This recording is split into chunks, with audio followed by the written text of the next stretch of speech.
तीर्थंकर परमात्मा ने जिस प्रकार का पदार्थ स्वरूप बताया, अब उस हिसाब से हम यहाँ पर विचार विमर्श कर रहे हैं। अब इसके आधार पर आपको ये ख्याल आ जाएगा कि जैसा लोक है वैसा ही जो है पदार्थ समूह।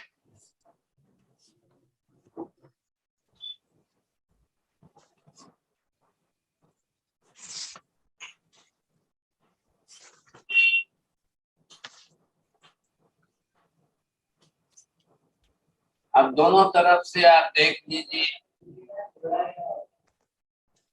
तो यहाँ पर आपको ये भी ख्याल आ गया कि अब आखिर लोक का स्वरूप कैसा है और इसको 22 वर्षा में दोनों में बोलना है ऐसा। अब दोनों तरफ से अगर हम समझ रहे हैं तो ये हमको अच्छी तरह से ख्याल आ जाएगा। तो कैसा है पदार्थ स्वरूप? पदार्थ स्वरूप जैसा है वैसा लोक है, जैसा लोक है वैसा पदार्थ स्वरूप है। परस्पर एक रूपता है। तो लोक तो खाली संज्ञा है, और किसकी संज्ञा है? पदार्थों के समूहात्मक स्वरूप की संज्ञा है। अब इसी से ही हमको ये ख्याल आ जाना चाहिए कि आखिर जब पदार्थों के समूह की संज्ञा है तो कैसा है जगत, लोक किस प्रकार का कैसा है, ये हमको अच्छी तरह से ख्याल आ जाना चाहिए। समझे? तो इधर हमने क्या किया है, दोनों को 22 वर्षा साथ में जब जोड़ दिया आपने, अब ये 22 वर्षा सामने हो गया, तो यहाँ पर आपने ये देखा कि जैसा लोक है, अब ये हो गया लोक। तो सामने अब आप जो है बरोबर देखिए, मैंने दोनों शब्द जो दिए थे उस हिसाब से आप देखेंगे। जैसा लोक है वैसा, अब दो शब्द दोनों तरफ से आपको अब 4 वाक्यों के अंदर बोलना है। राहुल जी बोलिए। स्वभाव शब्द भी बोलिए ना, फिर आप दोनों शब्द जब बोलना है तो ये हो गया आपको सीधा नाम यहाँ पर हो गया पंचास्त्री का है। अब इसमें आप क्या देंगे? पंचास्त्री का स्वरूप और स्वभाव। हाँ जी, अब आपको ख्याल आ रहा है दोनों में से यहाँ पर हमने ये 2 शब्दों का स्वरूप दिया है, और दोनों शब्दों के आधार से हमने ये भी निश्चित किया है। ऐसा नहीं है, स्वरूप और स्वभाव दोनों में आसमान जमीन का फर्क है। स्वभाव से क्या लेंगे? स्वभाव गुणात्मक होते हैं। हाँ बरोबर है, स्वभाव गुणात्मक होते हैं। स्वरूप में अब आकार प्रकार प्रमाण, आकार प्रकार माप प्रमाण आदि, अब उस हिसाब से वैसा है। और इधर क्या लिया? स्वभाव से गुण लिया है। आकात्मा कैसा गुण है, धर्मास्त्री काय का गुण कैसा है, अधर्मास्त्री काय का गुण कैसा है, आत्मा का गुण कैसा है, पुद्गल का गुण कैसा है, उन सबको मिलाकर के दिया है यहाँ पर। तो सबकी समूहात्मक संज्ञा है, सबका सामूहिक स्वरूप है। तो सामूहिक स्वरूप के हिसाब से आप सेट करिए, बरोबर दोनों आपको ख्याल में आ जाएंगे। समझे कि नहीं? तो बस स्वरूप के अंदर अब कोई पूछे कि लोग बड़ा है कि छोटा है, तब आप क्या कहेंगे? लोग बड़ा है कि छोटा है, लोग कैसा है, लोग कितना है, कितने प्रमाण में है, तब आपको वहां स्वरूप देना है। फिर लोग के अंदर स्वभाव, गुणों का आचरण, गुणों की क्रियात्मकता जो है वो उसके लिए स्वभाव बन जाता है। तो वैसा स्वभाव देना पड़ेगा। तो लोग का एक स्वभाव फिक्स होगा क्या? नहीं होगा, पांचों का सम्मिलित स्वभाव है। हाँ साहब आइए, लोक में रह भी सकते हो, गति भी कर सकते हो, स्थिर भी रह सकते हो, लोक के अंदर रूप रंग वाले पदार्थ भी दे सकते हो, और लोक के अंदर ज्ञान दर्शन आदि की चेतना वाले आत्मा को भी आप ऐसे करके आप 5 पदार्थों का समूहात्मक अस्तित्व स्वरूप बताएंगे साहब। तो ही काम होगा, नहीं तो कैसे होगा। कोई भी कहेगा तो लोग को आप एक ही पदार्थ के आधार पर नहीं बताएंगे कि लोग ऐसा है, खाली एक द्रव्य के आधार पर नहीं बताना है, तो पांचों द्रव्यों के आधार पर बताना है आपको। तो एकांत रूप से हो जाएगा। फिर अगर आप एक ही रूप से बताएंगे तो फिर जो है वो पांचों का समूहात्मक स्वरूप नहीं बताएंगे तो भी नहीं चलेगा। अकेला रूप लोग जो है वो रूपी है क्या, रूप रंग वाला है क्या, नहीं साहब। लेकिन रूप रंग रहित है क्या, नहीं साहब। तो लोक के अंदर आकाश धर्मास्तिकाय अधर्मास्तिकाय आदि कैसे पदार्थ हैं, जैसा पदार्थ स्वरूप है वैसा आपको बताना है। तो लोक के अंदर लोक स्वयं कैसा है, अरूपी है, लोक में रूपी पदार्थ है। दोनों तरफ से आपको बात बैठानी पड़ेगी। अब इस तरह से हमको ये ख्याल आ गया, तो आप इन दोनों के अंदर से जब ये समझ जाएंगे तब आपको ख्याल आएगा पदार्थ ही जगत के अंदर कैसे है। अब ये पदार्थों का ही हमने विभाग कर दिया, तो एक विभाग उसके अंदर अजीव का हो गया, एक विभाग जीव का है। अब जीव द्रव्य ज्ञान दर्शनात्मक है, अजीव द्रव्य अपने अंदर ज्ञान दर्शनात्मक नहीं है। अब अजीव द्रव्य ये कैसे है, इसमें आकाश भी है, इसमें धर्मास्तिकाय है, अधर्मास्तिकाय है और पुद्गल है। अब आकाश द्रव्य को आपने अपनी तरफ से जिस विभाग में विभाजित किया है, अब इसमें आप कैसे करेंगे साहब, ये एक ही विभाग अलग चलेगा और ये ग्रुप अलग बन गया। ये चार जो है अरूपी है और ये एक ही रूपी है। अगर ख्याल में आप जगत जो है वो रूपी है कि अरूपी है, ये आपको देखना है, इससे आपको ख्याल आ जाएगा। तो यहाँ पर क्या है, क्यों ऐसा हो रहा है, तो ये आप देखेंगे कि मूल पदार्थ भी अंदर जो है अब एक विभाग अरूपी का है, दूसरा विभाग रूपी का है। तो अब ये जब व्यवस्था बैठाएंगे तब आपको इस तरह से व्यवस्था बैठानी पड़ेगी कि अब पदार्थ जो है वही अरूपी पदार्थ भी है। अरूपी पदार्थ चार हो गए, रूपी पदार्थ जो है वो भी पदार्थ ही है, लेकिन वो एक हो गया पुद्गल द्रव्य। अब आप जगत को कैसा कहेंगे, रूपी कहेंगे कि अरूपी कहेंगे, तो यहाँ पर महावीर स्वामी ने किया है कि दोनों को मिलाइए और जगत जो है रूपा रूपी।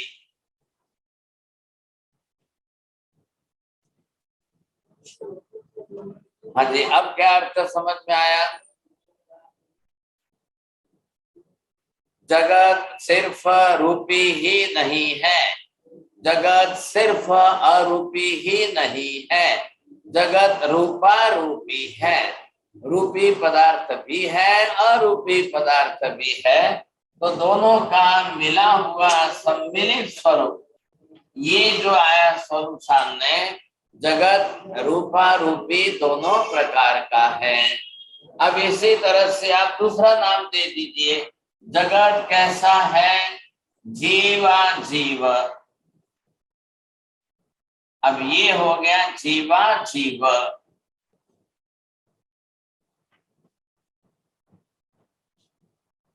अब कैसा है देखिए, जगत सिर्फ जीव है, जी नहीं, जगत अजीव है, जी नहीं। कैसा है, जगत जीवा जीव स्वरूप है, जीव भी है अजीव भी है, ऐसा स्वरूप है। अब ऐसे शब्द कितने बनेंगे साहब, मूर्त है कि अमूर्त है, मूर्ता मूर्त स्वरूप भी है। मूर्त सिर्फ कौन है, तो पदार्थ के हिसाब से आपको बैठाना है। अब ये क्या हो गया, व्यवस्था किस तरह से हो गई, अब पदार्थ दो प्रकार के हो गए, अमूर्त और ये हो गया मूर्त। तो मूर्त में सिर्फ एक पुद्गल ही मूर्त है और ये चार जो है अमूर्त है। आकाश भी आ गया, धर्मास्त्री काय भी है, अधर्मास्त्री काय भी है, आत्मा भी है। अब ये चार जो है अरूपी पदार्थ अमूर्त है। अब आप जगत के लिए शब्द जोड़ दीजिए, जगत कैसा लग रहा है आपको? अब आप बोलेंगे जगत मूर्ता मूर्त है।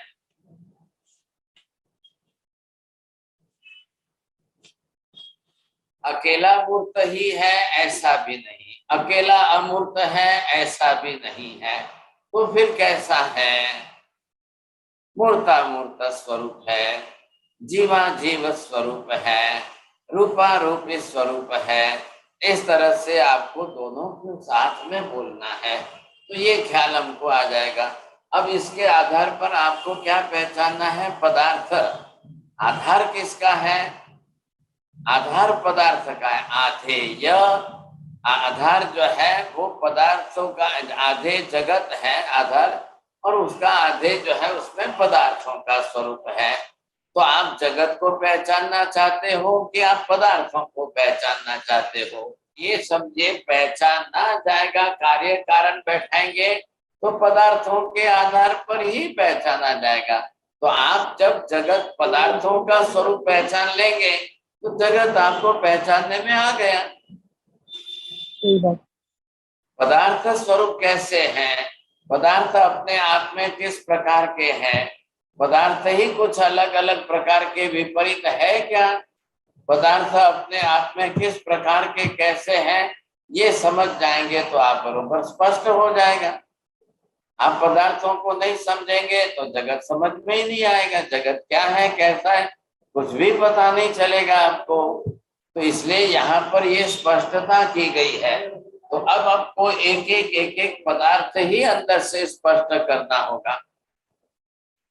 आप किस पदार्थ को स्पष्ट करेंगे? आप कैसे पदार्थ को? तो यहाँ कर कहे एक एक करके सभी पदार्थों को खोलना है। एक ही पदार्थ समझेंगे ऐसा भी नहीं होगा, एक एक करके आपको सभी पदार्थों का स्वरूप स्पष्ट करना पड़ेगा। अब हम जब पदार्थों का स्वरूप स्पष्ट करने जाएंगे तब आपको ख्याल आएगा कि इसमें से सभी पदार्थों को अपने स्वरूप में पहचानना है। अब मैं यहाँ पर पदार्थों का जो स्वरूप है, पदार्थों का स्वरूप कैसा है, किस प्रकार है? पदार्थ जो है वह द्रव्य स्वरूप भी है, अब पदार्थ गुण स्वरूप भी है और पदार्थ पर्याय स्वरूप भी है। और आए ख्याल में आ रहा है आपको? पदार्थ किस स्वरूप में है? द्रव्य स्वरूप भी है, गुण स्वरूप भी है और पर्याय स्वरूप भी है।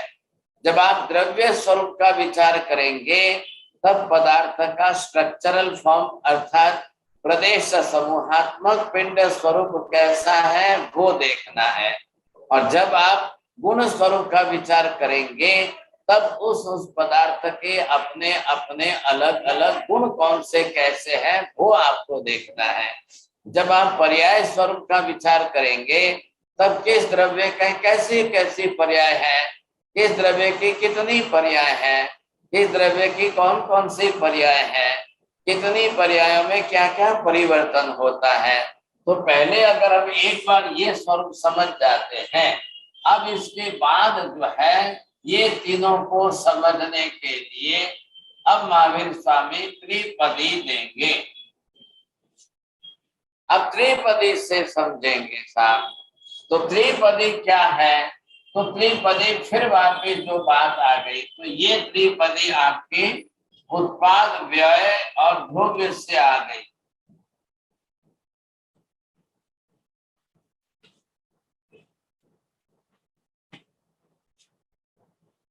अब त्रिपदी जो है इन तीनों स्वरूप से आई है। तो त्रिपदी के अंदर पदार्थ का उत्पाद स्वरूप क्या है, व्यय स्वरूप क्या है, ध्रुव स्वरूप क्या है, अब ये आपको समझना पड़ेगा। ये समझने के लिए त्रिपदी का माध्यम लेना पड़ेगा। अब आ रहा है आपको ख्याल में त्रिपदी अपने आप में पदार्थ नहीं है, लेकिन मूलभूत पदार्थों को समझने की एक पद्धति है। त्रिपदी जो है पदार्थों को समझने की एक पद्धति है, लेकिन पदार्थ तो द्रव्य गुण पर्यायात्मक ही है। ત્રિપદી પોતે પોતાનામાં એક પદાર્થ નથી, પણ પદાર્થને સમજવાની એક પદ્ધતિ છે. परंतु पदार्थ द्रव्य गुण पर्यायात्मक अच्छे आ रहे ख्याल में आपको। तो अब आपको क्या करना पड़ेगा कि इन सब को समझने के लिए ये हो गए 5 पदार्थ। अब पांचों पदार्थों को आप जो है पहले कितने 3 द्रव्य स्वरूप, गुण स्वरूप और पर्याय स्वरूप, इन तीनों तरीके से समझने पड़ेंगे। अब ये स्वरूप हो गया, अब इसको 3 से वापस गुणाकार करिए, तो ये त्रिपदी के कारण गुणाकार करके आपको उत्पाद, व्यय और द्रव्य रूप में समझने पड़ेंगे। अब ये तरीका करते करते हमको इतना गणित बैठाना पड़ेगा। अब इतना हमारा जो है आप जो देख रहे हो, इतना ही पूरा जो है 12 महीने का कोर्स है, 1 साल भर का कोर्स, इतना ही समझना है आपको। ये इस क्लास की बात चल रही है, पर्टिकुलर इस क्लास की। अब इसमें सब आ गए। अब लास्ट में हम जोड़ेंगे, इसके बाद में हम काल को जोड़ेंगे। तो क्यों ये हम मेहनत कर रहे हैं, क्यों समझ रहे हैं? इतनी मेहनत के लिए, इतने विषय को समझने के लिए 1 साल भर तक आप मेहनत करो। 1 साल भर तक आप इसको समझते जाओ, समझते जाओ, समझते जाओ।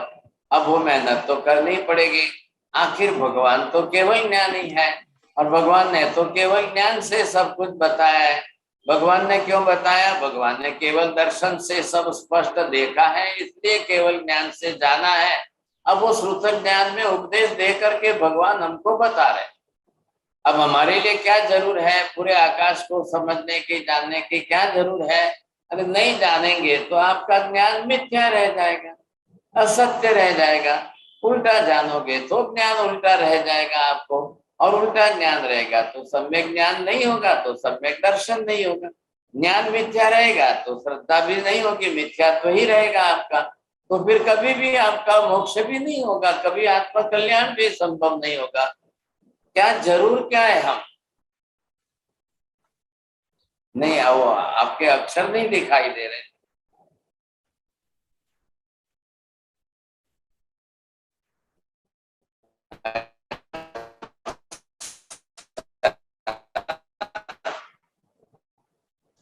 तो ये द्रव्य योग की क्लास की ये इंडेक्स है, और इन पदार्थों को इस तरह से ऐसे समझना है। अब ये तो इसी तरह से चलेगा, विषय ही ऐसा है, एक एक पदार्थों का स्वरूप चलेगा सब। अब मैं यहाँ पर 5 पदार्थ, ये 5 द्रव्य जो है, अब उनका द्रव्यात्मक स्वरूप जो है वो आपको देखना है कि रचना। अब यहाँ पर एक एक करके सभी पदार्थ, तो सब पदार्थ आ गए इसमें। तो सबके अंदर एक सरीखी समानता क्या है? द्रव्यात्मक स्वरूप की समानता है प्रदेश समूहात्मक पिंड स्वरूप। बस अभी इतनी बात हमको करनी है। ये द्रव्य स्वरूप है, ये द्रव्यात्मक स्वरूप है, और द्रव्यात्मक स्वरूप की समानता इस प्रकार की है। यहाँ पर ऐसी द्रव्यात्मक स्वरूप की समानता, अब इसमें भी प्रदेश समूहात्मकता है, इसमें भी प्रदेश समूहात्मकता है, इसमें भी धर्मास्तिकाय में भी प्रदेश समूहात्मकता है, अधर्मास्तिकाय में भी प्रदेश समूहात्मकता है, उत्कल द्रव्य में भी अपनी प्रदेश समूहात्मकता है। क्यों एक शरीर की प्रदेश समूहात्मकता है? रावली कर्ताओं की पुरानी क्लासें देखते रहना, जितनी क्लासें हो चुकी है थोड़ा सा होमवर्क करते रहना, नहीं तो कुछ भी ध्यान में नहीं आएगा, भूल जाओगे सब। ये विषय ऐसा है, हिस्टोरिकल विषय नहीं है सब। हाँ जी, यहाँ पर पहली बात क्या है प्रदेश समूहात्मक पिंड स्वरूप है तो ही द्रव्य है, नहीं है तो द्रव्य ही नहीं है। द्रव्य है तो अवश्य रूप में प्रदेश समूहात्मक पिंड रूप ही है। प्रदेश समूहात्मक पिंड रूप है तो ही द्रव्य है। इसलिए अगर ये पांचों ही द्रव्य है तो निश्चित हो गया, अनिवार्य हो गया कि इनका सबका प्रदेश समूहात्मक पिंड होना अनिवार्य। काल प्रदेश समूहात्मक पिंड नहीं है, इसलिए उसको बीच में मत लाइए। अभी हमने यहाँ पर ये देखा, अब इधर देखिए, इसमें और इसमें, इसमें और इसमें आपको तकलीफ क्या है? जो मेमोरी में सेट है ना, वो आपको नहीं निकल रहा है, और मैं यहाँ पर समझाता हूँ तो वो आपके दिमाग में नया नहीं घुस रहा है। कांति भाई को भी यही तकलीफ आ रही है कि जो मेमोरी में पुराना कहीं से भी सेट हुआ है वही उनको कैसे पूरी बजानी है। अब काल नहीं आता है बीच में, काल प्रदेश समूहात्मक पिंड नहीं है। अब आपके क्या जोड़ना है? अब आप बाद में संख्या जोड़ेंगे, संख्यावाची शब्द बाद में आएगा। पहले क्या आया है? प्रदेश समूहात्मक पिंड। अगर प्रदेश समूहात्मक पिंड रूप नहीं है तो अस्तित्व ही नहीं होगा, द्रव्य ही नहीं होगा। अब प्रदेश समूहात्मक पिंडता आई तभी तो द्रव्यता आई, और द्रव्यता आई इसलिए प्रदेश समूहात्मक पिंड। इसको दोनों को क्या बोलते हैं? अविनाभाव संबंध। एक दूसरे के बिना रह ही नहीं सकते हैं। तो रह ही नहीं सकते मतलब कौन किसके बिना नहीं रहेगा? द्रव्य प्रदेश समूहात्मकता के बिना नहीं रहेगा, प्रदेश समूहात्मकता द्रव्य के बिना नहीं रहेगी। हो गई बात, दोनों परस्पर के अंदर आ गए। अब वैसा स्वरूप परमानेंट है, अस्तित्व। अब अस्ति काय, काय शब्द का अर्थ ये हो गया है प्रदेश समूहात्मक, उसका अस्तित्व। तो अस्तित्व शब्द का अर्थ क्या हुआ? तीनों काल में एज इट इज एक तरीका रहे तो ही अस्तित्व कहना है, नहीं तो नहीं। आ रहा है ख्याल में? तो अभी क्या होगा? इधर ये है आत्मा, अब इसका भी एक भी प्रदेश अनंत काल में बिखर करके अलग नहीं होगा। आकाश का भी एक भी प्रदेश अनंत अनंत काल में कभी भी बिखर के अलग नहीं होगा। ये क्या है? धर्मास्तिकाय है। ये क्या है? अधर्मास्तिकाय है। इनका भी एक भी प्रदेश टूट करके खंडित हो करके अलग कभी नहीं होगा। इसलिए अब इससे क्या हो गया? अनंत अनंत भूतकाल के पहले भी धर्मास्तिकाय ऐसा ही था, अनंत अनंत भविष्य काल के बाद भी धर्मास्तिकाय ऐसा ही रहेगा। चाहे काल अनंत अनंत अनंत अनंत कितना भी बीतता जाए, कितना भी होता जाए, कभी भी रत्ती भर में कुछ भी फर्क नहीं पड़ेगा। इस कुछ भी फर्क नहीं पड़ने वाला, न आत्मा में पड़ेगा न आकाश में पड़ेगा। आकाश का भी एक भी प्रदेश बिखरने वाला नहीं है। इसलिए हमने इसके साथ ये शब्द जोड़ दिया, अखंड। अखंड क्या अखंड है? अखंड शब्द किसके लिए जुड़ा है, क्यों जुड़ा है, और अखंड शब्द से क्या अभिप्रेत है? अखंड मतलब खंडित नहीं होता। अखंड प्रदेशों का समूह है, प्रदेशों का समूह। हाँ जी। तो प्रदेश समूह से मतलब हो गया अखंडता। तो एक भी प्रदेश बिखरता ही नहीं है, खंडित होता ही नहीं है, टूटता ही नहीं है, अलग होता ही नहीं है। अब भले काल बीतता जाए, कितना भी काल बीतने दो। अब आत्मा तो जाएगी ना, नरक में जाएगी, स्वर्ग में जाएगी, हाथ पैर काटेंगे, वहां तो तिर्यंज गति में जाए, पशु पक्षी बने, घोड़ा गधा बकरा हाथी ऊंट बैल बने, गाय भैंस बनेगा तो नरक वहां भी तिर्यंज गति में जाके जन्मेगा तो कत्ल खाने के अंदर तो कसाई काटेंगे ही काटेंगे।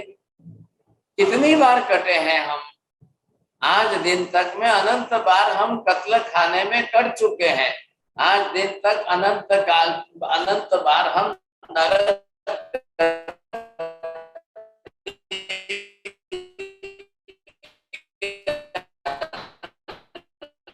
हाथ पैर कटा चुके हैं। स्वरूप की विशेषता कि जिसके कारण ये आत्मद्रव्य अनंत बार नरक में गया, अनंत बार तिर्यंत में पशु पक्षी बना, तो भी उसका अस्तित्व नष्ट नहीं हुआ है। क्यों नहीं हुआ? कि एक भी प्रदेश तो कटा ही नहीं है, एक भी प्रदेश तो खंडित हुआ ही नहीं, एक भी प्रदेश बिखरा ही नहीं है। ये विशेषता इसकी बनी रही है। और इसीलिए ऐसे पांचों द्रव्यों का समूहात्मक स्वरूप बना है। अभी इधर देखिए मैंने क्या किया है, पांचों द्रव्य अलग अलग स्वतंत्र स्वतंत्र आपको दिखाए हैं। सभी द्रव्य अलग अलग समूहात्मक स्वरूप में कैसे हैं, सबको एक एक करके खोल के दिखा दिया।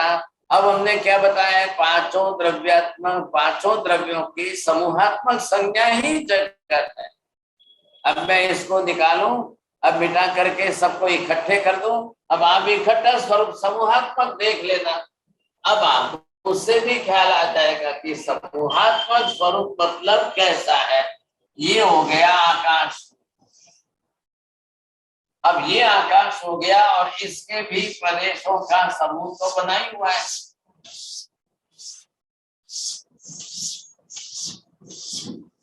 अब जो स्वरूप है वो तो है ही है, इसमें से कोई बदलने वाला तो नहीं है।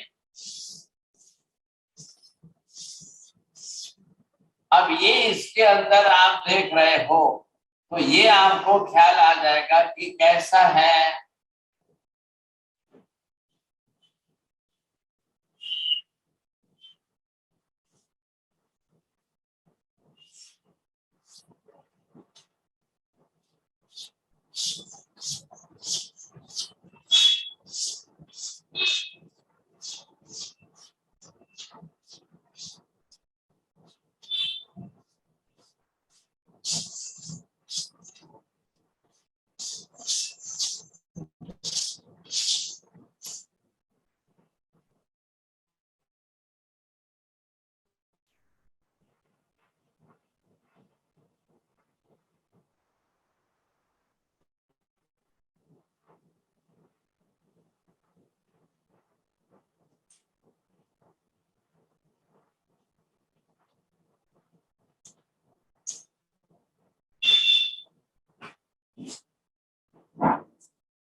आपने देखे कि पांचों द्रव्य,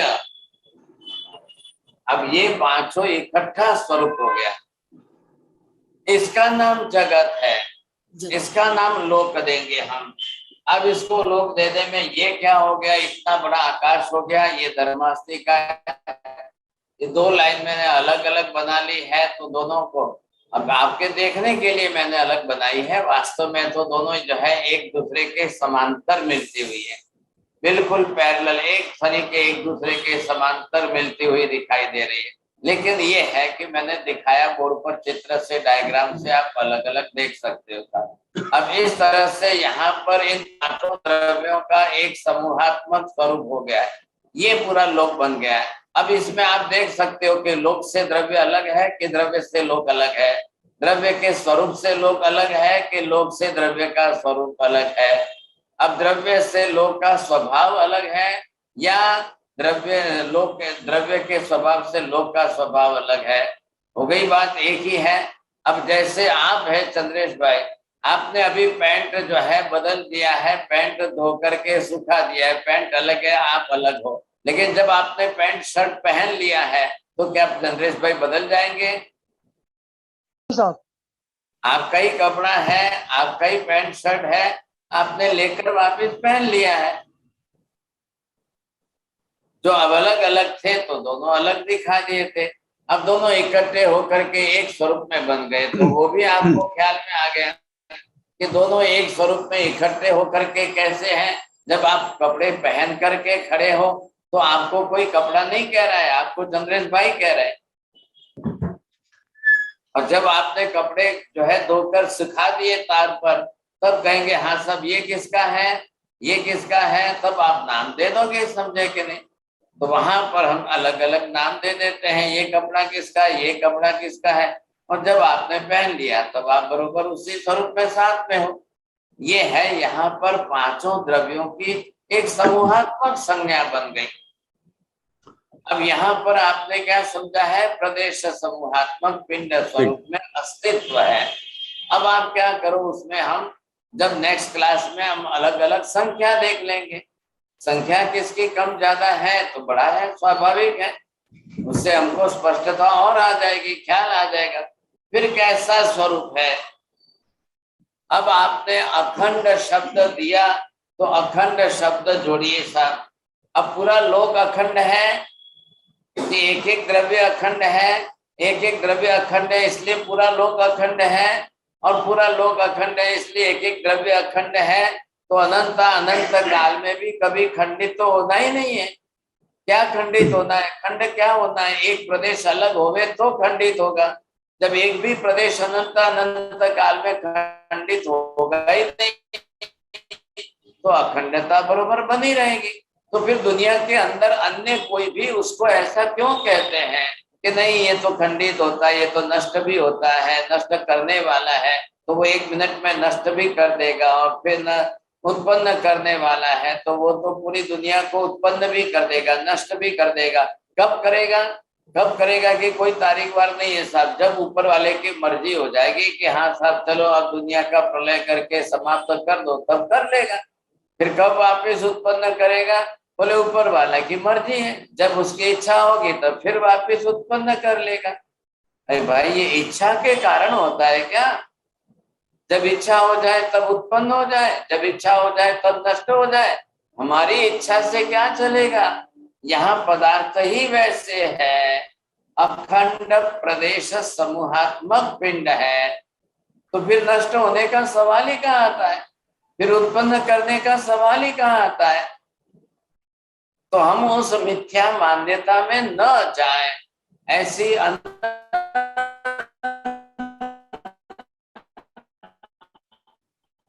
असत्य धारणाओं में हम, महावीर ये नहीं कह रहे कि मैं कहता हूं इसलिए मान लो, महावीर इस तरह से नहीं कह रहे हैं, ये शब्द महावीर के नहीं है। महावीर ये कह रहे हैं कि जो अंतिम सत्य सत्यात्मक है, यथार्थ सत्य स्वरूप है, वो मानिए, वैसा मानिए। महावीर ने तो कभी ऐसा नहीं कहा। महावीर ने कहा भी मैं ऐसा क्यों कह रहा हूं, मैं ऐसा क्यों बता रहा हूं कि पदार्थ मूल में है ही वैसा। जब है ही ऐसा तो दूसरी बात करने का प्रश्न ही नहीं खड़ा हो रहा है, बात पूरी हो गई। अब क्या हुआ? फाइनल डिसीजन क्या आया? पूरी इतनी सारी 1 घंटे की बात का सारांश, बिल्कुल अंतिम सारांश क्या आया? What is the ultimate conclusion?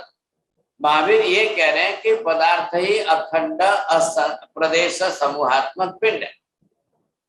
अब जिसके जितने प्रदेश हैं, कम ज्यादा है, मतलब असंख्य और अनंत है, 2 ही तो प्रकार है। अब इसमें से 5 पदार्थ ऐसे हैं, एक भी पदार्थ का उत्पाद वे नाश, सर्वथा लोप, सर्वथा अभाव कभी होना ही नहीं है। पदार्थ स्वरूपात्मक ही स्वरूप जगत है, तो परमानेंट ही रहना है।